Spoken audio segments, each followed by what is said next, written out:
La trágica muerte de Eli Wallach y su esposa resuena con la melancolía de una sinfonía inacabada. Eli Wallach, el carismático actor cuyas actuaciones pintaron retratos vívidos en la pantalla, y su esposa Anne compartieron un amor que parecía impermeable al paso del tiempo. Sin embargo, detrás del telón de su éxito público, susurraban luchas no habladas y dolores ocultos. La noticia reverberó por Hollywood los días en que dejaron este mundo, dejando un vacío en los corazones de aquellos que los admiraban. ¿Cómo pudo una asociación tan vibrante tener un final tan trágico? La pregunta sin respuesta resonaba. A raíz de su partida prematura, el mundo no solo lamentó la pérdida de dos individuos notables, sino también el recordatorio conmovedor de la frágil belleza de la vida. Vamos a entender a estas dos personas talentosas y su trágica muerte. Casi muere varias veces en el set de El bueno, el feo y el malo. Eli Wallach es totalmente capaz de interpretar a un personaje encantador y adorable en el clásico de 1966 de Sergio Leone, El bueno, el feo y el malo. Sin embargo, detrás de las cámaras, Wallach tuvo que soportar varios encuentros peligrosos que lo llevaron al borde de la vida y la muerte. Uno de esos incidentes involucró a un caballo al que estaba atado, que, debido a un truco mal ejecutado, lo arrastró de manera brusca y casi fatal por el set.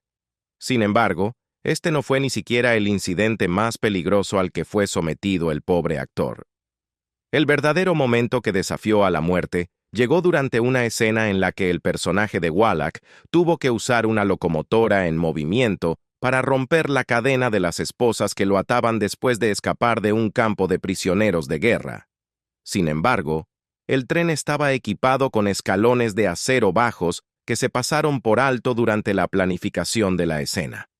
Este descuido casi le costó la vida a Wallach, ya que se encontró alarmantemente cerca de ser decapitado. En la escena, Tuco muestra su ingenio al escapar de sus captores del ejército de la Unión. Encadenado a un soldado al que acaba de matar, espera la llegada del próximo tren para cortar la cadena que lo ata. Usar una locomotora real ya era lo suficientemente arriesgado, pero los cineastas no consideraron los escalones metálicos bajos que sobresalían del vehículo que se aproximaba. Para enfatizar que era Wallach mismo en esta situación riesgosa y no un doble de riesgo, el director Leone instruyó a Wallach a girar su rostro hacia la cámara, ajeno al hecho de que algo parecido a una guillotina se dirigía hacia la cabeza de su actor. Wallach recordó la aterradora experiencia en su autobiografía, describiendo sus protestas a Leone sobre el peligro que representaban los escalones del tren. Leone dijo que el camarógrafo no podía ver mi cara porque estaba demasiado abajo en el agujero. ¿Viste ese maldito escalón en el tren?, le pregunté. ¿Quieres que termine la película sin cabeza? Leone se detuvo y miró mientras el tren desaparecía en la distancia. Está bien, dijo. Usaremos la primera toma. A pesar de que Wallach encontró momentos que amenazaban su vida en el set, su relación con el director Leone se mantuvo en gran parte intacta, aunque Wallach no aparecería en la próxima película del director. No fueron las experiencias cercanas a la muerte, el caballo descontrolado o el tren potencialmente letal, las que tensaron su vínculo. Fue una cuestión de contratos y políticas de estudio lo que finalmente impidió que Wallach participara en el proyecto siguiente de Leone. ¡Agáchate, maldito! Considerando la casi decapitación que Wallach había experimentado, es fácil imaginar que el título de la nueva película de Leone fuera lo suficientemente desalentador. Sin duda, su tiempo en El bueno, el feo y el malo fue más que suficiente Leone para toda una vida. Un matrimonio renombrado y recordado. Casados durante 66 años y padres de 3 hijos, Eli Wallach y Anne Jackson pudieron traducir su química personal y dinamismo en sus papeles en la pantalla, el escenario y la televisión. A lo largo de las décadas, ha habido varias parejas de actores renombrados, incluyendo a las superestrellas de Broadway Alfred Lunt y Lynn Fontanne, Vivien Leigh y Laurence Olivier, Jessica Tandy y Hume Cronin, Paul Newman y Joanne Woodward, y Richard Burton y Elizabeth Taylor. La recientemente fallecida Ruby Dee tuvo una larga asociación actoral con su esposo, Ossie Davis, pero pocas tuvieron una colaboración creativa que durara tanto como la de Wallach y Jackson. Miembros fundadores del famoso Actors Studio en Nueva York, se conocieron en 1946 cuando aparecieron juntos en la obra de un acto de Tennessee Williams, This Property is Condemned, en el Equity Library Theater de Nueva York, y se casaron 2 años después. Ella compartió sobre la historia. Cuando lo vi por primera vez, dije que era demasiado viejo para el papel. Él tenía 30 años. Therese Hayden, quien dirigió la obra, me dijo: cuando aprendas a actuar tan bien como él, entonces podrás hacer comentarios sobre si las personas son demasiado viejas o jóvenes para un papel. 3 días después, me enamoré de Ellie. Aparecieron juntos en Broadway 13 veces, 7 veces fuera de Broadway, en 4 películas y en innumerables programas de televisión, interpretando de todo, desde Chekhov, Ionesco y Tennessee Williams, hasta aparecer como invitados misteriosos en What's My Line. Jackson y Wallach eran estudiantes dedicados del método de actuación bajo la tutela de Lee Strasberg. Wallach y Jackson protagonizaron juntos una producción de Broadway de Rinoceronte. Se unieron a sus hijas, Catherine y Roberta, en la producción de 1978, fuera de Broadway, de El diario de Anna Frank, y recordaron sus vidas y carreras fuera de Broadway en 1993 en In Persons. También protagonizaron la producción de Anne Miara en 2000 fuera de Broadway de Down the Garden Path. Jackson ganó el premio Obie en 1963 por la producción fuera de Broadway de Los unipersonales de Murray Sheasgull, The Typists, que repitieron para la televisión, y The Tiger, que se amplió en su comedia cinematográfica de 1967, The Tiger Makes Out. Sus colaboraciones en televisión y cine fueron raras. Su última aparición fue en un episodio de 2003 de ER de NBC, en el que interpretaron, por supuesto, a una pareja casada, despidiéndose del mundo. Además de ser un hombre amable con mucha integridad, Ellie también era abstemio. Nunca consumía alcohol.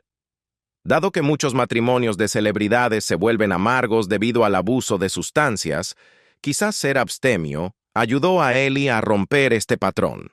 A pesar de su estilo de vida saludable y su visión positiva de la vida, Ellie inevitablemente comenzó a envejecer como cualquier otra persona. En 2005, perdió la capacidad de ver por su ojo izquierdo después de sufrir un derrame cerebral.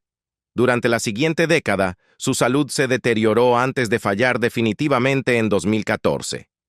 Ellie murió de causas naturales el 24 de junio, a los 98 años. En el momento de su muerte, él y Anne habían estado casados por 66 años. Anne murió solo unos años después también debido a la vejez, en 2016, y ahora ambos se han ido. Anne Jackson murió el martes 12 de abril en su casa en Nueva York. Tenía 90 años. Como escribió Robert D. McFadden en el New York Times, cautivaron al público con su sinergia en el escenario, mostrando los afectos tensos y las batallas ardientes de 2 viejos profesionales que saben tanto amar como pelear.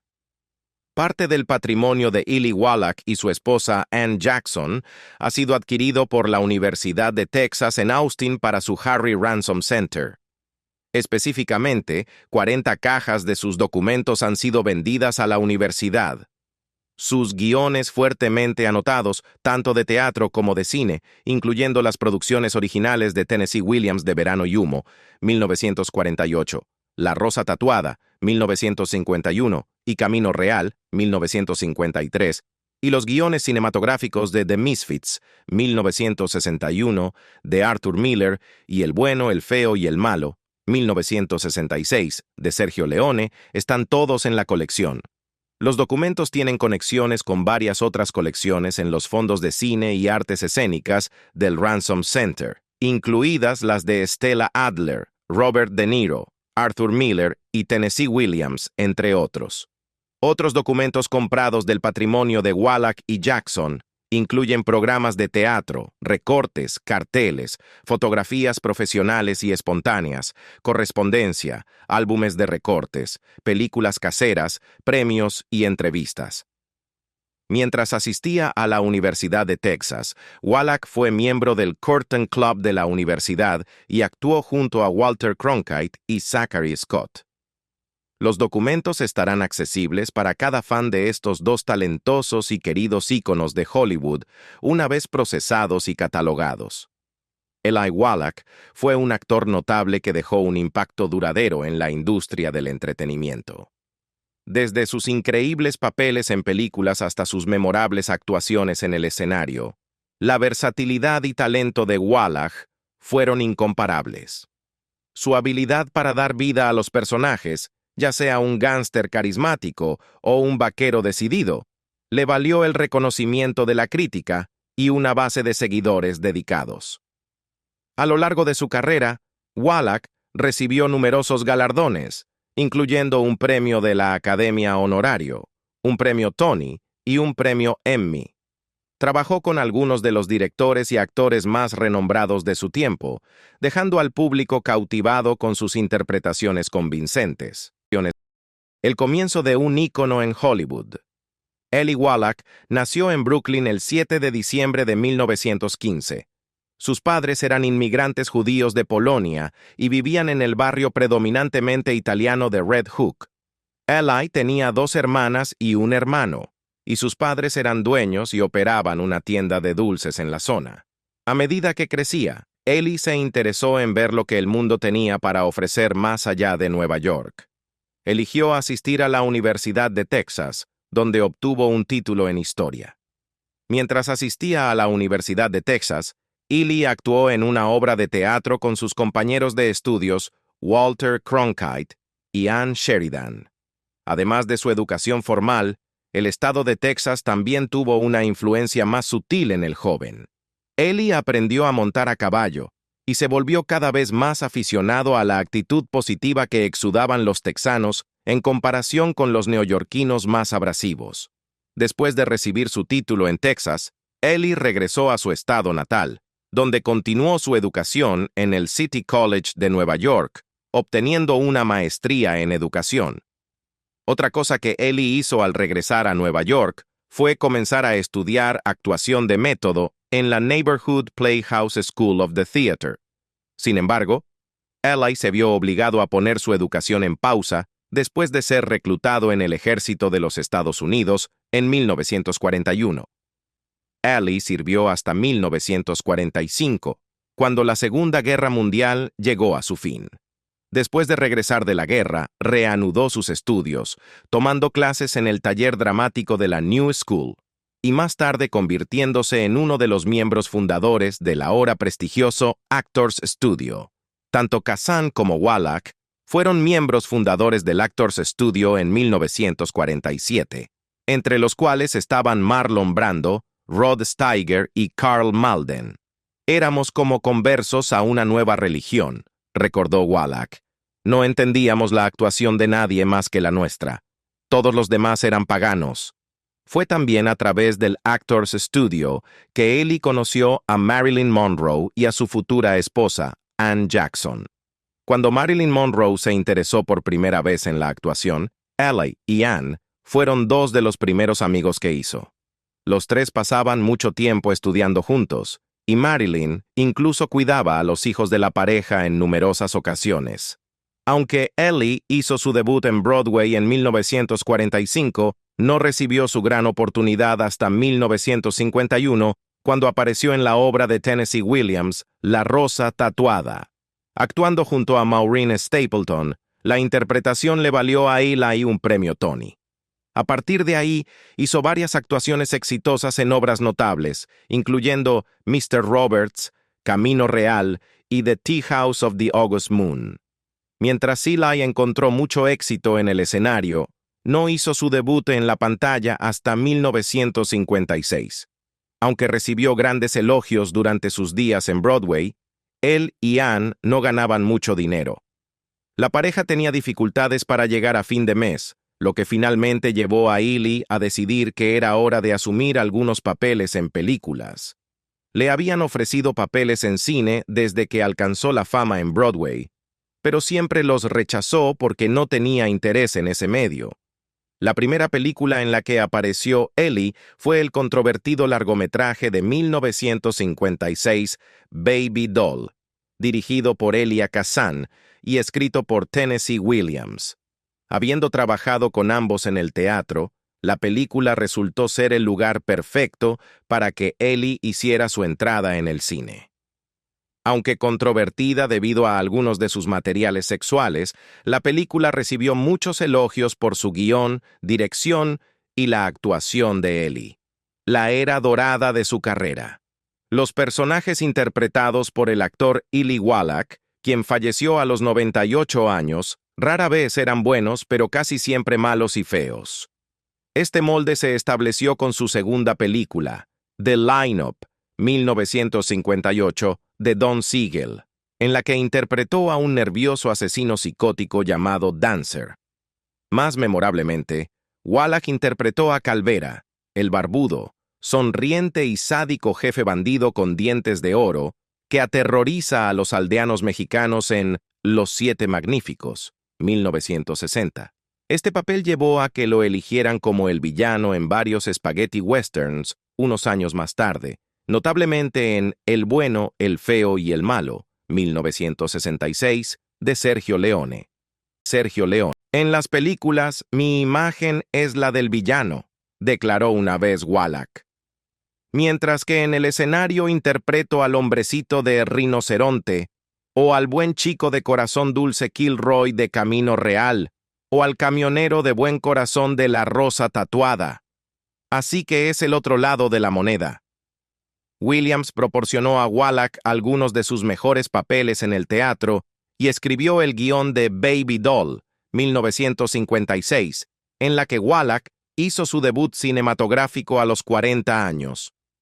Wallach incluso rechazó el papel de Maggio en De aquí a la eternidad, 1953, que le valió a Frank Sinatra un Oscar, para interpretar Camino Real de Williams en el escenario, dirigido por Elia Kazan. Por el contrario, en 1990, Wallach asumió el papel de Altobello, el amigo cercano de los Corleone, en El Padrino parte tercera, cuando Sinatra no pudo ajustar su agenda. Wallach actuó en Shaw y Shakespeare en el American Repertory Theatre, y fue Sacchini, el intérprete okinawense, en The Tea House of the August Moon, en Broadway a mediados de los años 50. Sin embargo, fue solo en su interpretación ganadora del Tony como Álvaro Mangiacavallo en La Rosa Tatuada de Williams, en el escenario junto a Maureen Stapleton en 1951, que pudo usar el método, con Kazan dirigiendo y contando con Wallach, Malden y Carroll Baker, todos del Actors Studio. La película Baby Doll tenía el método por todas partes. Wallach estaba espléndidamente astuto, sensual y divertido como Silva Bacarro, un seductor latino vengativo con bigote que seduce a la novia virgen casada con un dueño de fábrica de algodón sexualmente frustrado. De vuelta en el escenario, en 1958, Wallach apareció como el viejo frente a la vieja de Joan Plowright en la producción de Tony Richardson de Las sillas de Eugene Ionesco en Nueva York. También tuvo gran éxito como Berenguer en Rinoceronte, 1961, de Ionesco, junto a Zero Mostel. En The Misfits, 1961, la última película de dos leyendas de Hollywood, Clark Gable y Marilyn Monroe, Wallach interpretó a Guido, un expiloto de guerra, uno de los 3 hombres fracasados que se unen en el desierto de Nevada para capturar mustangs salvajes destinados a ser sacrificados para comida de perros. El guión, cargado de simbolismo, de Arthur Miller, le dio a Wallach líneas como «No puedo aterrizar y no puedo llegar a Dios». También se le dio el último discurso misógino contra el personaje de Monroe. «Está loca. Luchas, construyes, intentas, te deshaces por ellas, pero nunca es suficiente, así que te ponen las espuelas, sé que tengo las marcas». 30 años después participó en una reposición de El precio de Miller en Broadway, mientras Wallach continuaba una larga carrera en televisión, siendo estrella invitada en muchas series y apareciendo en 13 episodios de Our Family Honor, 1985-86, como el patriarca de una familia del crimen. Rara vez estuvo fuera de la pantalla grande en los 60 y 70, siendo mayormente solicitado para interpretar a villanos con muecas de locura como el autodenominado general que captura y tortura al héroe, Peter O'Toole, en Lord Jim, 1965, y el taimado Shah en Genghis Khan, 1965, protagonizada por Omar Sharif. El apogeo de estos personajes malvados llegó en El bueno, el feo y el malo, en la que interpretó a un bandido lascivo, desagradable y brutal, con un precio sobre su cabeza. Con Clint Eastwood, a quien Wallach llama Rubio, opera un esquema en el que Clint lo captura, obtiene una recompensa y luego lo rescata de la horca en el último momento. En el enfrentamiento de los enfrentamientos, Eastwood, Lee, Ojos de Ángel, Van Cleef y Wallach se enfrentan con miradas significativas y primeros planos prolongados antes del inevitable tiroteo. En contraste, en The Tiger Makes Out, 1967, una versión ampliada de la obra de un acto de Murray Chisgal, The Tiger, que Wallach y Jackson interpretaron en Nueva York y Londres, él era sutilmente divertido como un cartero neoyorquino sexualmente reprimido que secuestra a una ama de casa socialmente reprimida de Long Island, interpretada en la película por Jackson. Luego, volvió a interpretar a un bandido siendo rastreado por el héroe, Terence Hill, en el spaghetti western Ace High, 1968. Aparte de interpretar a Napoleón en The Adventures of Gerard, 1970, de Jerzy Skolimowski, la calidad de los papeles y las películas de Wallach comenzó a decaer. Por lo tanto, fue un placer verlo en la parodia de 2 partes de Stanley Donen, Movie, 1978, primero interpretando a un promotor de boxeo corrupto en el melodrama de boxeo y luego a un portero de teatro en el musical. La crítica Pauline Kael observó: Wallach usualmente tiene energía irrelevante fluyendo de él y ya no hace nada sencillo. De alguna manera Donen lo ha devuelto a la simplicidad y es más simpático de lo que ha sido en años. Aunque se vio obligado a depender de sus modales machistas en sus películas posteriores, ocasionalmente logró mostrar un lado más suave en papeles, como el del comprensivo agente de fianzas judío en la última película de Steve McQueen, The Hunter, 1980. También brindó un buen apoyo a sus contemporáneos Kirk Douglas y Burt Lancaster en Tough Guys, 1986. Fue el psiquiatra de Barbra Streisand en Nuts, 1987, un sabio rabino en Keeping the Faith, 2000, un guionista bajo la tutela de Kate Winslet en The Holiday, 2006, y en Wall Street, Money Never Sleeps, 2010, un CEO que terminaba sus frases con sonidos de pájaros y gestos de manos revoloteando. En 2010, la Academia de Artes y Ciencias Cinematográficas le otorgó a Wallach un Oscar honorífico, saludándolo como el camaleón por excelencia, habitando sin esfuerzo una amplia gama de personajes, mientras dejaba su sello inimitable en cada papel. En 2006, Ellie apareció junto a la actriz Kate Winslet en la comedia romántica The Holiday. Ellie causó una gran impresión en Kate durante la producción de la película, y ella expresó que lo consideraba uno de los hombres más sexys y carismáticos que había conocido. Todos los que trabajaron con Ellie tenían grandes cosas que decir sobre él, desde el dramaturgo Arthur Miller hasta el director y coprotagonista Clint Eastwood. Aunque Eli prefería trabajar en el escenario a trabajar en el cine, nunca dejó que eso se notara ante sus compañeros de trabajo. Eli Wallach puede que no sea el nombre más grande en la historia de Hollywood, pero ciertamente tuvo su parte de papeles memorables en cine y televisión. Igualmente significativo en la vida y el legado de Wallach fue su hermoso matrimonio con Anne Jackson. Juntos formaron una de las asociaciones más duraderas e inspiradoras de Hollywood. Jackson, una distinguida actriz por derecho propio, compartió el escenario y la pantalla con Wallach en numerosas producciones. Su química era palpable, tanto profesional como personalmente, y su historia de amor se convirtió en un testimonio de su compromiso y respeto mutuo. Su amada esposa y coprotagonista, Anne Jackson, una talentosa actriz, se destacó y dio vida a historias en la pantalla grande. Con una carrera que abarcó varias décadas, se hizo conocida por su capacidad de conectar con el público y ofrecer actuaciones poderosas.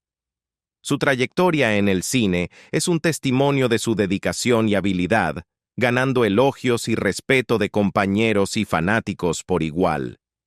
El legado de Anne en el cine está marcado por una selección de papeles que mostraron su rango y profundidad como actriz, dejando una impresión duradera en el mundo del entretenimiento. La menor de 3 hermanas, Anne era la más callada, al principio. Yo era la niña más tímida que jamás haya existido. Odiaba mi cabello rojo brillante. Cuando tenía 4 años, mi hermana Catherine me hizo un disfraz de papel crepé, amarillo y azul, colgó una manta en nuestro porche como cortina y montó un espectáculo para los niños del vecindario. Recité un poema cursi que ella me enseñó, que había recortado del Ladies' Home Journal. Hasta entonces nunca había abierto la boca, y de repente me subí allí y recité, y todos gritaron y aplaudieron. Fue maravilloso. Ahí es cuando me convertí en actriz. Anne creció en una familia que apreciaba las artes, lo que despertó su interés en la actuación desde una edad temprana. Su madre fue una fuerte influencia, alentándola a seguir su pasión por el teatro. Las primeras experiencias de Jackson en obras escolares y grupos de teatro local proporcionaron una base para sus habilidades. Inspirada por las obras de grandes dramaturgos y actores establecidos, estudió en el prestigioso Actors Studio en la ciudad de Nueva York, donde conoció a su futuro esposo, Eli Wallach. Juntos se convirtieron en una pareja actoral conocida, apoyándose y guiándose mutuamente en su oficio compartido. La asociación de Anne y Eli fue tanto personal como profesional. Aparecieron juntos en Broadway 13 veces, 7 veces fuera de Broadway y en varias películas y programas de televisión. Sus actuaciones fueron memorables, mostrando su pasión compartida por el teatro. Trabajaron en una variedad de producciones, desde Chekhov e Ionesco hasta Tennessee Williams, y eran conocidos por su dinámica presencia en el escenario. Jackson ganó un premio Obie en 1963 por la producción fuera de Broadway de las obras de un acto de Murray Chisgall, The Typists y The Tiger, que luego se expandió en su comedia cinematográfica de 1967, The Tiger Makes Out. También protagonizaron juntos Rinoceronte en Broadway y aparecieron en numerosos programas de televisión, incluyendo un episodio de 2003 de ER, donde interpretaron a una pareja casada. La dedicación de Anne a su oficio era evidente en cada papel que interpretaba. Daba vida a sus personajes, haciendo que las historias fueran creíbles y conmovedoras. Su influencia se extendió más allá de sus actuaciones, ya que alentó a nuevos actores y ayudó a moldear la forma en que se cuentan las historias en el escenario y la pantalla. Su enfoque de la actuación enfatizaba la autenticidad y la profundidad, inspirando a muchos actores aspirantes. La carrera de Anne tuvo varios momentos clave que se destacaron. Su actuación en Middle of the Night en 1956 la llevó al estrellato, ganando elogios por sus habilidades actorales. Trabajando junto a su esposo en The Typists y The Tiger en 1963, recibió elogios por su dinámica presencia escénica. Su papel en Lovers and Other Strangers, en 1970, mostró su capacidad para captar emociones complejas, lo que la llevó a un mayor reconocimiento. A pesar de enfrentar desafíos al principio de su carrera, la determinación de Anne y su amor por la actuación la mantuvieron en pie. Su capacidad para adaptarse a los estilos cambiantes en la industria del cine la ayudó a mantener una carrera larga y exitosa. La forma única de Anne de dar vida a los personajes, a menudo extrayendo de sus propias experiencias, hizo que sus actuaciones fueran personales y relacionables.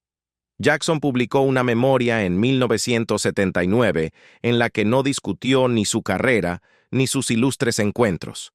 En Early Stages, en su lugar, analizó los primeros años de turbulencia psicológica que la convirtieron en quien llegó a ser. También discutió las muertes de sus padres y sus primeros años con Wallach.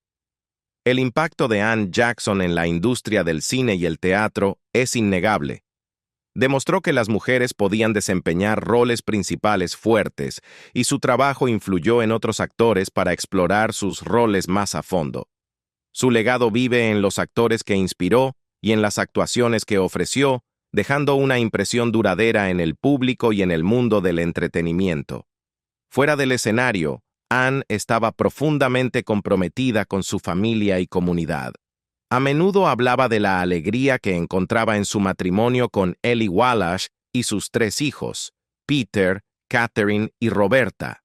Anne también participaba activamente en causas sociales, apoyando la educación artística y abogando por el bienestar infantil. Su pasión por estas causas se reflejaba en su elección de roles y proyectos, que a menudo tenían temas de justicia social y crecimiento personal. Su vida fuera de su carrera actoral mostró una dedicación a elevar a los demás y hacer una diferencia positiva en el mundo. Motivada por un deseo de experimentar la vida y hacer oír su voz, Anne Jackson participó en activismo comunitario que iba desde la marcha en Washington hasta la educación sobre el Holocausto. Jackson nació en una familia de inmigrantes rusos y siguió su educación en Hyannis Teachers College. Tomó muchos cursos en la Universidad de Columbia y en Harvard, donde el famoso autor James Michener, quien se convirtió en su mentor, la invitó a trabajar en un taller de verano y biblioteca de Harvard. Jackson enseñó en la escuela primaria en Chelsea durante muchos años, introduciendo programas educativos innovadores. Además de su trabajo como maestra, Jackson se sumergió en la política local y el activismo comunitario por causas como los derechos civiles y la educación sobre el Holocausto. Algunas de sus actividades incluyeron asistir a la marcha en Washington en 1963, servir en el Brookline Town Meeting y participar con Facing History and Ourselves. Anne Jackson fue honrada en el evento Women Who Dared de 2000 en Boston. Anne Jackson enfrentó una gran pérdida cuando su esposo Eli Wallach falleció en 2014 después de 66 años de matrimonio. Esta pérdida la afectó profundamente, ya que habían compartido toda una vida de recuerdos y experiencias tanto en el escenario como fuera de él.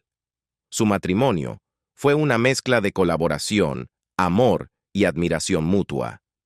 Se apoyaron mutuamente en los altibajos de sus carreras, creando una asociación tan fuerte fuera del escenario como lo era en él. El consejo de Anne a los nuevos actores sería mantenerse fieles a sí mismos, seguir aprendiendo y siempre respetar el trabajo. Creía en el poder de la práctica y la paciencia, viendo el éxito como una combinación de talento, esfuerzo y amor puesto en cada papel. El legado de Jackson se extiende más allá de su trabajo como actriz. Fue una defensora dedicada de las artes y mentora de muchos jóvenes actores, ayudando a moldear el futuro del teatro y el cine. Sus contribuciones a la industria fueron reconocidas con varios premios y honores prestigiosos, reflejando su inmenso talento e influencia. Mientras recordamos a Eli Wallach y Anne Jackson, celebramos sus notables contribuciones a las artes y su duradera historia de amor. Su legado continúa inspirando a actores y audiencias por igual, recordándonos el poder del talento, la dedicación y el amor. Gracias por ver la trágica muerte de Eli Wallach y su esposa. Si disfrutaste este video, por favor dale me gusta, compártelo y suscríbete para más historias sobre las grandes leyendas de Hollywood.